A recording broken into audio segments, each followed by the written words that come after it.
Make no mistake, the world is headed into uncharted waters, experiencing unsurpassed levels of debt and long-term low interest rates.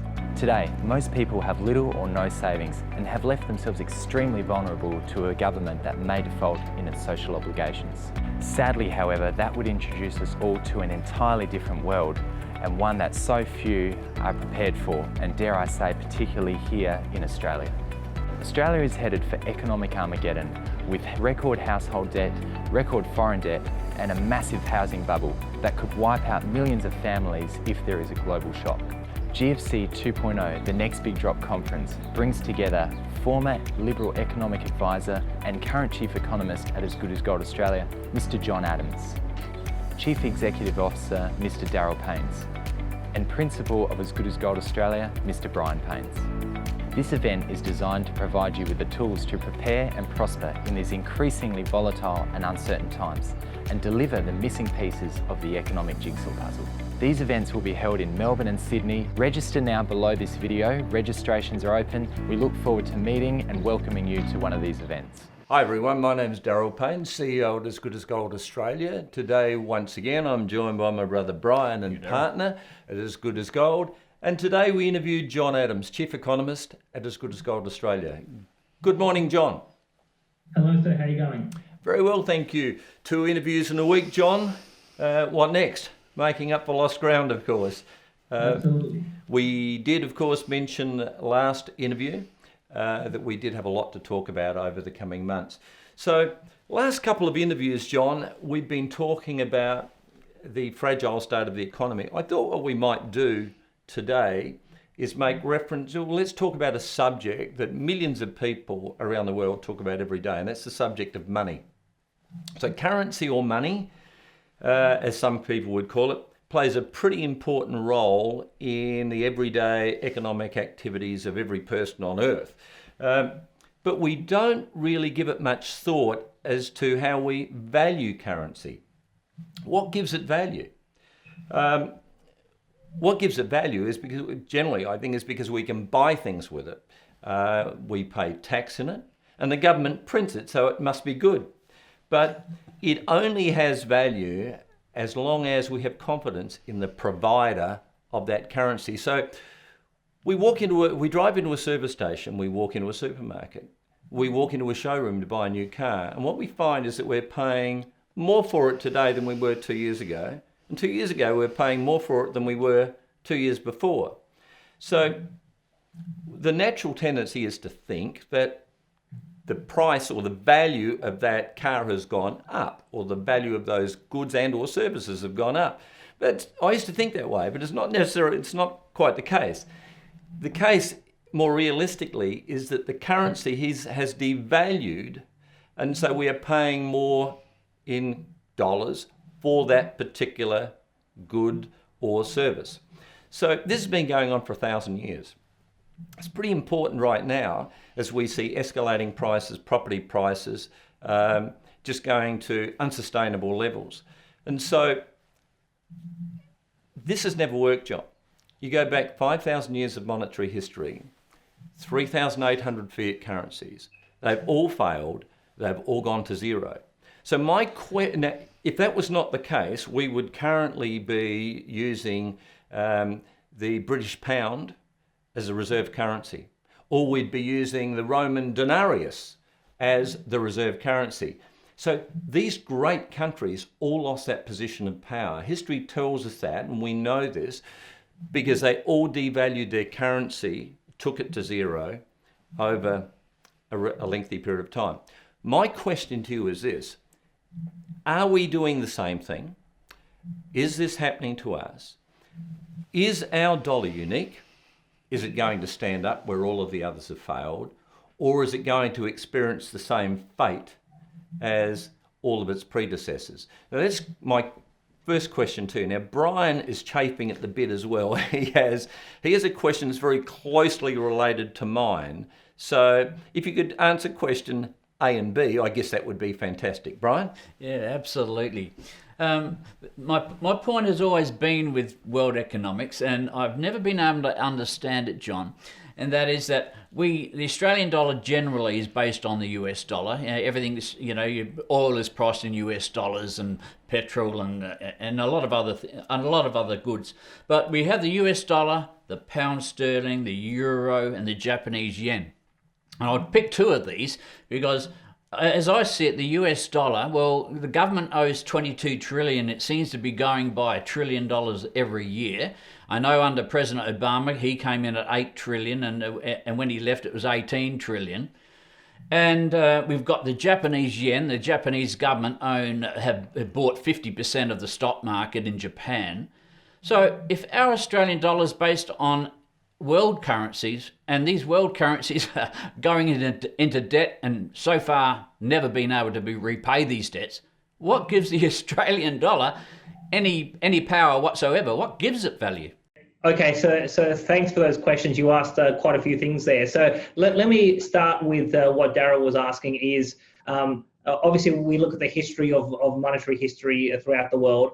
It is correct that, and we should be clear as to what a fiat currency is. A fiat currency is a government-issued currency that does not have anything tangible backing it, and the currency is worth what it is because the government says it is. So any Australian who pulls out a $50 note, why is that piece of plastic worth $50? Because the government says it's worth $50. That's what a fiat currency is. Whereas historically, for example, under a gold standard, $50 would be worth $50. You could take that $50 note, go into a bank or go into the government and exchange that piece of paper or piece of plastic for $50 worth of gold. So that's the difference between a gold or silver standard versus fiat currency. So yes, every fiat currency fails because politicians and bureaucrats for the last at least 1,000 years, going back to China in the 11th century, create too much of it. It creates massive inflation. You have a depreciation of that currency, that fiat currency that's not backed. And every time the governments have done this, it always reverts to zero. So the question is, are we unique as in Australia? The answer is no, we are not unique. Are we doing the same as every other government in human history? We are. So I've just recently published a column for As Good as Gold Australia on this particular question, and the title of the article is the Australian dollar has collapsed in value by 76% in basically 21 years. Now, the reason why I wrote that was that just in general conversation with a lot of Australians measure the value of the Australian dollar versus other government-issued currencies like the US dollar, like the euro, like the yen, etc. And when you think about the Australian US exchange rate, so we've had times in our history where the exchange rate was low. So in like 2001, one Australian dollar got you 48 US cents. But in 2011, one Australian dollar got you $1.10 US. So people tend to think in this country that at some points the dollar is weak, at some points the dollar is strong, and you go through the economic cycle. So to answer Brian's question, so when you compare the Australian dollar versus some of these other fiat currencies, why does you see fluctuations, and what gives it value? So sometimes, so there have been periods where our interest rates have been higher than American interest rates, and that happened under the Howard government in the noughties, and so that interest rate differential gave us a relatively amount of strength. But in the mining booms, when a lot of foreign companies were investing in mining projects across the country, well, they needed Australian dollars to actually get some of these projects off the ground. And that demand for the Australian dollar led to an appreciation of the Australian US exchange rate. And you saw it really pick up during the mining booms. And obviously, one of the reasons why the dollar was weak versus the US dollar in 2001 was because you had a bear market in commodities. So that's why you get this fluctuation in the exchange rates. And obviously people think that at some points in the cycle it's weak and it's strong. But the point of the article, and I think the point of this interview is to say that when you measure fiat currencies and the Australian dollar versus traditional forms of money, as in gold and silver, and we'll get into this in a minute, we have seen a sustained permanent reduction in the value of the Australian dollar. Well, I mean, so in the article I wrote for 21 years, but it's been going for much longer than that. And you know, the reason why I went back to 1997 was when the Asian financial crisis commenced. The Australian government, John Howard's government, and the RBA could have responded in two ways. They could have, raised interest rates to sort of protect the value of the currency, or they could have let the currency go. And they let the currency go, and they thought that this was prudent economic policy. But what that has done has led to a sustained value in the dollar. We've seen rampant inflation, particularly in asset prices since then, and then that's caused the build-up of the biggest debt bubble. Not only the biggest debt bubble in Australian history, but also when you look at free currencies around the world. And Brian referenced the euro and the Japanese yen and the US. Well, we've got the biggest debt bubble in terms of the history of the world, and this is all because of excessive currency creation, the issuing of credit, and sort of in terms of the build-up of debt. Does that cover your question? I'm sure it absolutely does cover the question. It also leads into another one, but you go ahead, Darryl. Okay, so John, I think so we can get a better grasp of this. Why don't we have a look at what you refer to as the four phases that money goes through? So we're talking about the history of money.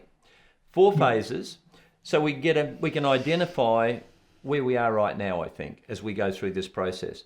So phase one is the money supply dominated by hard money, gold and silver. So that's where it all starts. Can you give us your outlook on that? So in terms of these four stages, so obviously when you look at a whole host of different societies throughout world history, I mean, one of the things that as good as Gold Australia says is that gold and silver has been money for 5,000 years. So for 5,000 years, gold and silver has been the dominant forms of money. Now, if you go to silver expert David Morgan, he would say that silver has been used more widely as hard money compared to gold.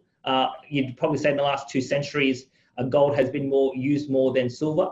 But traditionally, what you see is a society will have a hard money standard, gold and silver, and before, particularly in terms of electronic banking systems, you would actually trade in commerce using gold and silver. So you'd have, the Romans initially had silver coins, or you could have gold coins, and you actually go and do transactions on that basis. So that's basically phase one. Then what happens is, once you get a lot of transactions going, well, you get some people saying, well, if I'm going to do a transaction with Brian, if Brian's going to sell me a shirt, and he says, okay, send me a kilo of gold, for example, I mean, a hypothetical, but if he said that, well, maybe it's a little bit inconvenient for me to carry a kilo of gold to Brian. So the way you make a hard money standard efficient is by issuing a government currency that is backed by that gold or silver. So that's sort of phase two, that you have some representation of that money that can be exchanged whenever you want to, and that's why you issue, historically, governments issue notes. So that's phase two. Then basically what happens is, at different points in history, because of all sorts of economic and political considerations, you get governments who basically decide to sever the link between the currency, but also in terms of the link between the currency and hard money. So typically, when government spends too much money, or when government goes into war, they need to ramp up government spending. They can't afford the amount of spending needed because what happens when you have a hard money standard is you can only create money if you mine more gold and silver. So sorry, John, it's restrictive to governments, that type of policy, isn't it? Yeah. Exactly. Yeah. So there are times where governments want to expand and ramp up government spending, and I'll give you a couple of examples. So World War I, You saw the Germans and the British sever the gold standard because they wanted to ramp up government spending because of military spending for World War One. You also saw it with Richard Nixon with the Vietnam War. They severed the gold standard in 1971 by closing the gold window because they were running out of gold because they were spending too much money in Vietnam. So there are times where governments will sever the link between the currency and whatever is backing that currency. And then when you sever the link, you go into phase 4, which is fiat currency, which is currency issued by government, and the value of that currency is basically decreed by government. So like what I said before, a $50 note is worth $50 because the government says it is worth $50, even though there is nothing tangible behind it that gives it any sort of intrinsic value. So they're basically the 4 phases, and basically since 1971, the world has been on a fiat currency standard. So basically, it's anchored in the US dollar. So the reason why the US dollar, going back to 1944 with the Bretton Woods conference, they decided to have the US dollar as the world reserve currency because it was still connected to gold. They severed the link with gold in 1971, and so since then, every currency in the world has been effectively a fiat currency, and we've seen massive amounts of devaluing and printing over 40, 50 years. And basically we're at the stage where we've got the biggest debt bubble in the world, and we've got the biggest debt bubble in Australia because they have continued to print large amounts of money. And obviously the value of that currency versus traditional money, hard money like gold and silver, has continued to go down. So that's why I say that we've seen a sustained decrease in the value of the Australian dollar, rather than thinking that the dollar has times where it's valuable and where it's not so valuable, which most people think because they look at the Australia-US exchange rate. Correct me if I'm wrong here, but I believe that the turning point for all of this started in 1965. America had been at war with Vietnam. President de Gaulle makes a very major statement and says, and you can see this on Google, his statement is still there available for us to see today. But he said, "I do not trust the Americans. I do not trust their money. I only trust gold."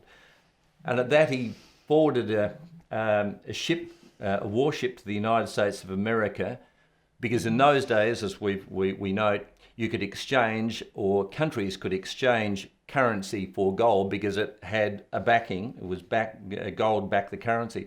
So he forwarded the ship to the United States of America, to collect the gold. That was okay. America parted with the gold, but then a number of other countries followed suit, which led to President Nixon at that point of time, who recognized that overprinted and they didn't have enough currency, didn't have enough gold to cover the currency. So they would have run out of gold. It was as simple as that. Hence the debasement of the currency to gold in 1971. Does that make sense to you? Yes. So basically, there's all sorts of historical accounts that de Gaulle thought that the Americans were running out of gold. So he didn't want to have France shortchanged. So that's why he didn't give the Americans any notice, and it caught the Americans off guard. But he sent a French naval ship into New York Harbor and basically says, "We've got $300 million of your US notes. Well, we want to give you your confetti, your piece of paper back, and we want you to give gold." And they were forced to give the French gold because they basically because they didn't want to default. But one of the reasons why the Americans in '71 defaulted was because obviously the British saw that the French got their gold, and they sort of said, "Well, can we have our gold?" And the Americans said, "Well, we really can't pay you, so we're going to close the gold window." And so the British got paid in US fiat currency rather than actually getting their gold back. And so that technically was a default by the Americans on the British. And ever since then, we've had this unraveling in the international monetary system, and that's had profound effects on this country and our economy, but also in economies right around the world. So when you look back, wars are responsible for this dilemma. One looks back to Rome, if we want to go back 2,500 years ago or thereabouts. But how do countries get away with this? Devaluing their currency, as they do. I know in Rome they had more chariot races in their colosseums as the end of their great era came to a halt.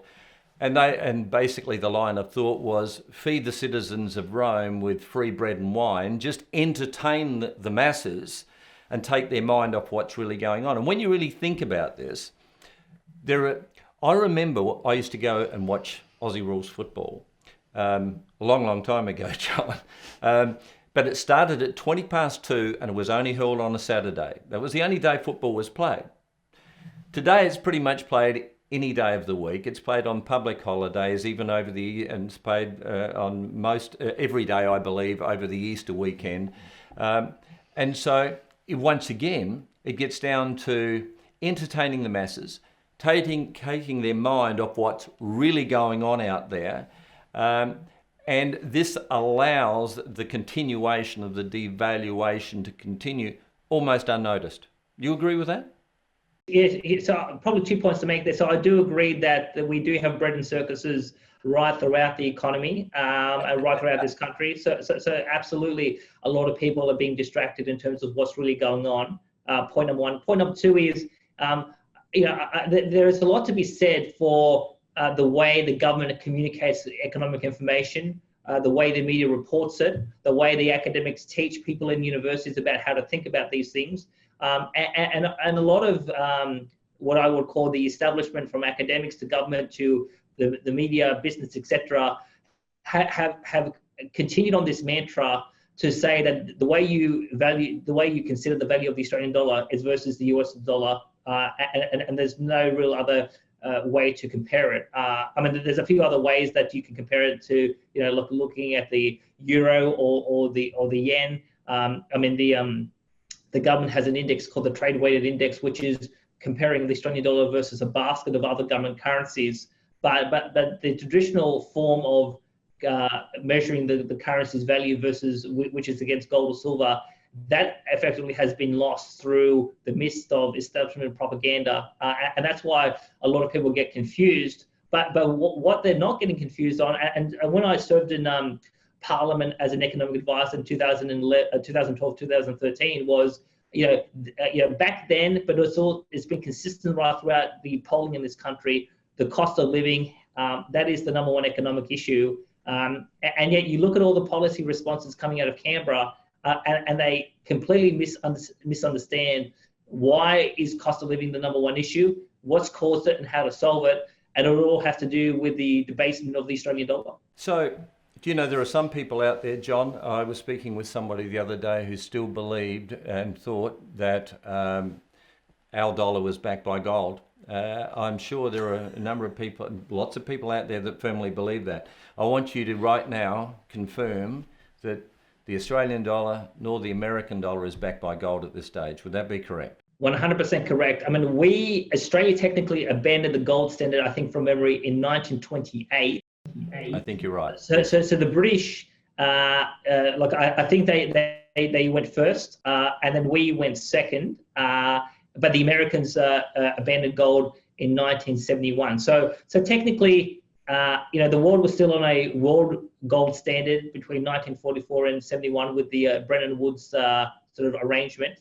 But when Nixon closed the gold window, that was one thing. But then in 1976, you had what they call the Jamaica Accord, because up until 1971, but also going through up to the mid 70s, an ounce of gold was worth $35 US an ounce, and that occurred in 1934 when Roosevelt devalued the US dollar versus gold. And from 34 to 76, the relationship between dollars and gold remained consistent.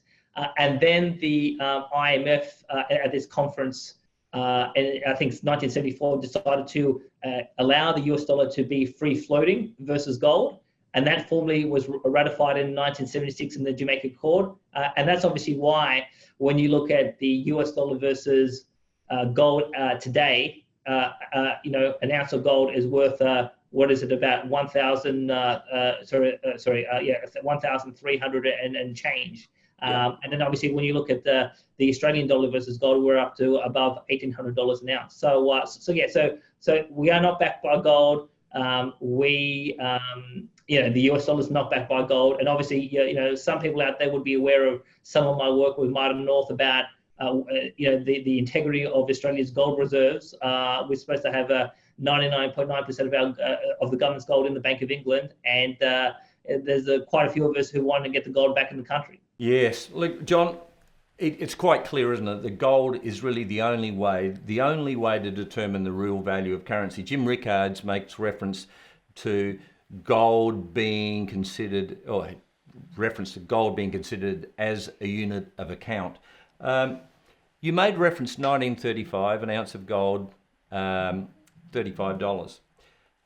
Illustration, and you're right, but 1935, you could purchase an ounce of gold for $35. You could also purchase a pretty nice suit for $35. Let's go forward to today. Today, you could purchase a pretty nice suit with an ounce of gold. It would be a beautiful suit.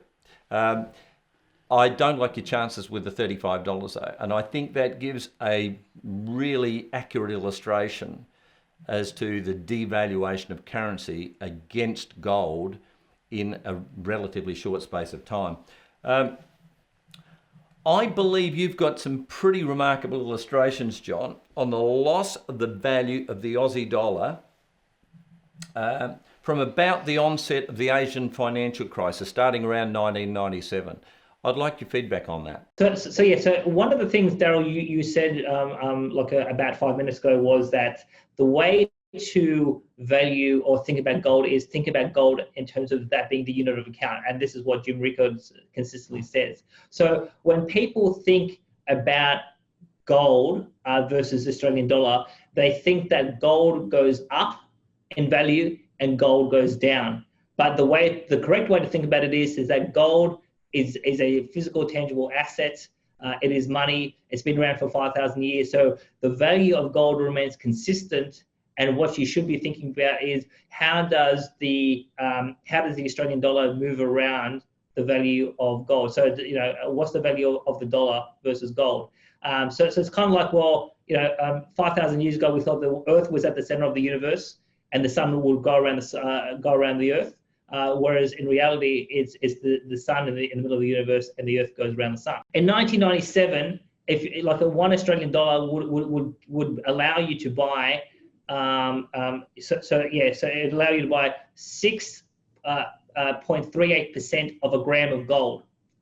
So today, that $1 Australian can only buy you 1.56% of a gram of gold. So when I talk about the 76%, this is from 2 July 1997 to 31 December 2018, and basically you can only buy a quarter of the amount of gold over those 21 years compared to what you could in 1997. So that's where I argue that the value of the dollar has collapsed in value by 76.2% over 21 and a half years, because you can only buy a quarter of the amount of gold you could prior to what you could in 1997. Now, obviously, what we've seen in the first 2 months in 2019 is the price. Well, gold versus the Australian dollar has continued to go up. So if we took a measurement today, you'd probably be buying an Australian dollar would be buying less than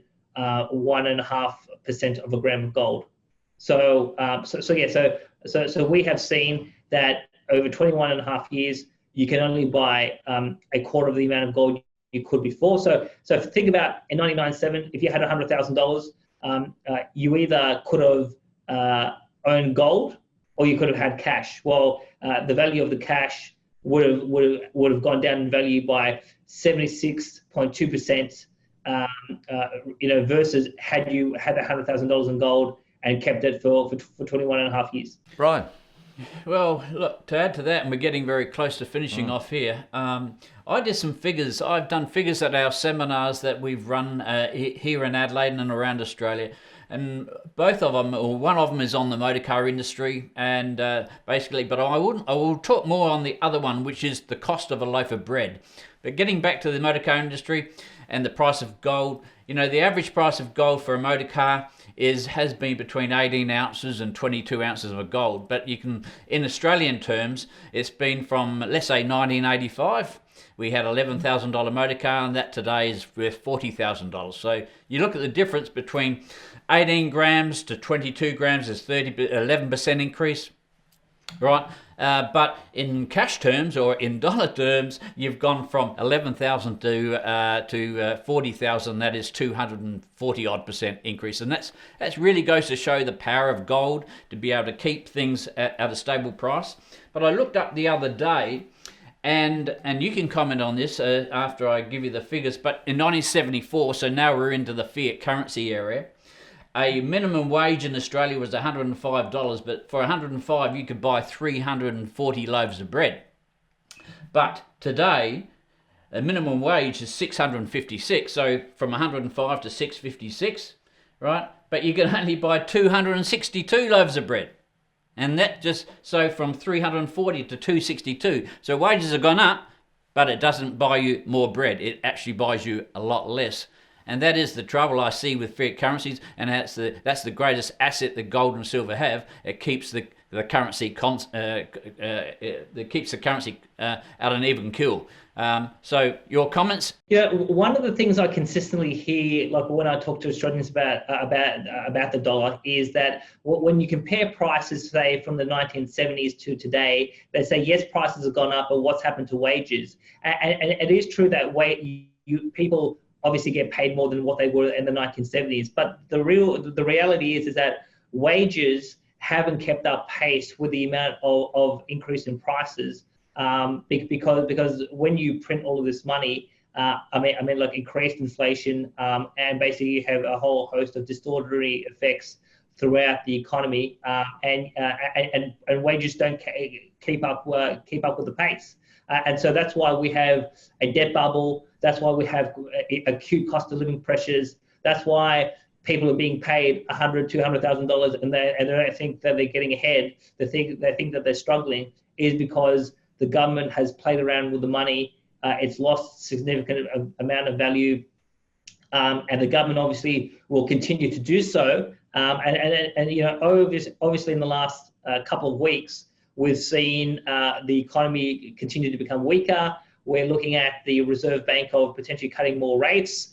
Last December, the government said, QE is not off the table. The Americans are now saying they may go to negative interest rates. The IMF is out calling for negative interest rates. So, the Australian establishment, the world establishment are all saying that we're going to continue to decrease the value of fiat currencies around the world, and the only way you can ensure against what the governments around the world are doing is by holding the form of money that has held its value for 5,000 years. Yeah, John, just referring to a comment that you made a moment ago, so far as wages keeping pace with inflation.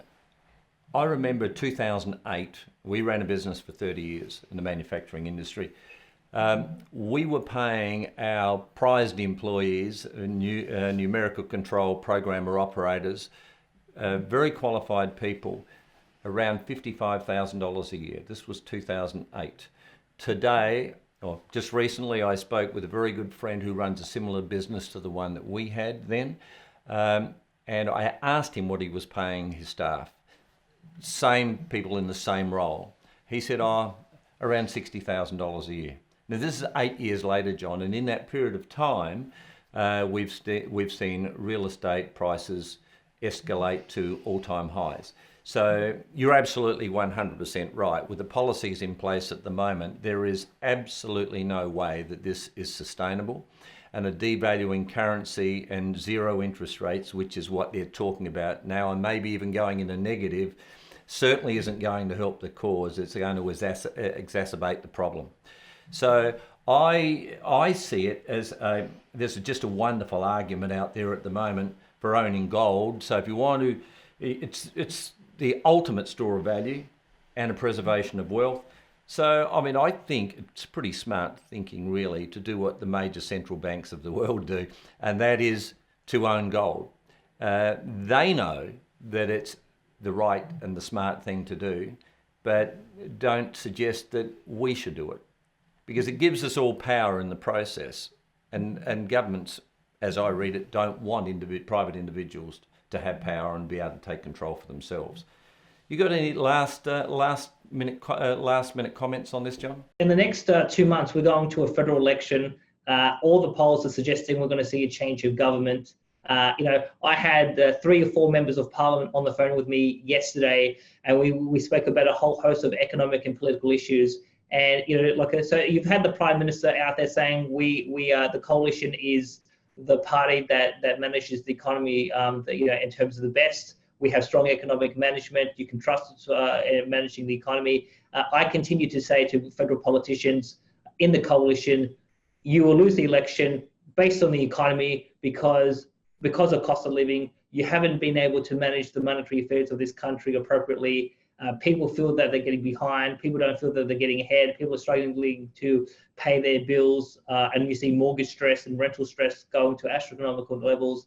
And despite what the Prime Minister says, the economy will be his downfall. Before we finish there, John, I think one of the next talks we do will be on bringing our gold back to Australia. I know it's been mentioned a few times, but just to add from what Darryl was saying, last year I think it was something like 650 tons of gold were bought back by central banks to their own central banks. So central banks were the biggest buyer of gold last year. And I reiterate with Darryl that it's about time, I think, gold was more understood and people started to look at gold as part of their portfolios. Darryl? Yeah, no, with you. Look, John, it's that time again. I'd like to thank you again for your contribution. Always well received, very enlightening. I'd like to put forward a reminder to our viewers that we do have a GFC 2.0 conference coming up. Now, John, of course, will be the main keynote speaker at this event. These events are always remarkably successful. It gives you an opportunity as well to catch up with John at a more personal level. We also have a dinner following the event. So on the Saturday night, there are 2 seats left at each dinner. That gives you a terrific environment where we all catch up. John will be there, of course, and the team at As Good as Gold Australia. And so we hire a private room. It's just a fantastic environment and a chance to really catch up with John and ourselves if you'd like to do that and ask us any questions you'd like in an entirely different environment. So 2 tickets left at each venue for that dinner.